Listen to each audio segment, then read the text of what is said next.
Anti-virus restrictions sparked protests in Austria, Italy, and Croatia.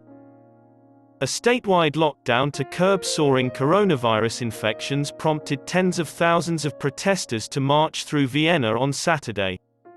This comes a day after Dutch police fired on protesters and 7 people were hurt in violence in Rotterdam. Protesters protested against coronavirus restrictions, COVID-19 permits required for restaurants, Christmas markets, and sporting events, and obligatory vaccines. This comes as the number of fatalities has increased in recent weeks, and hospitals in hard-hit areas have warned that critical care units are exceeding capacity. A 10-day lockdown is expected, but might extend to 20 days. People will only be allowed to leave their houses to purchase food, go to the doctor, or exercise.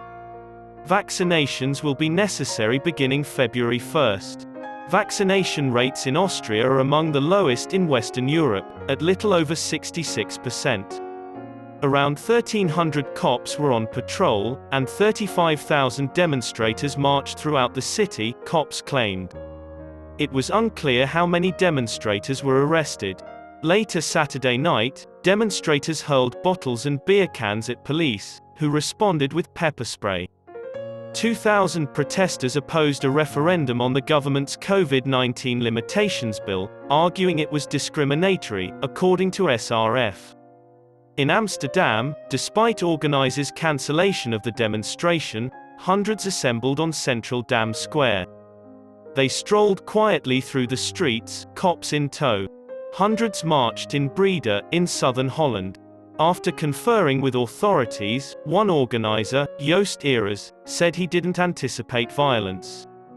More than 3,000 people gathered at Rome's Circus Maximus, an area where ancient Romans used to perform popular entertainment, to protest mandatory Green Pass credentials for businesses, restaurants and sports arenas, as well as long-distance rail, bus and ferry trips. Vaccine passport opponents demonstrated outside Belfast City Hall Saturday, as the city's Christmas market opened with evidence of vaccination or a negative COVID-19 test. After this week's decision, the Northern Ireland government approved vaccination certificates for entry into nightclubs. Some demonstrators held banners that compared coronavirus limits to Nazi Germany's tactics. Thousands marched through Zagreb, Croatia, holding flags, nationalist and religious symbols, and placards against vaccination and limitation of liberties. Guadeloupe protesters blocked road.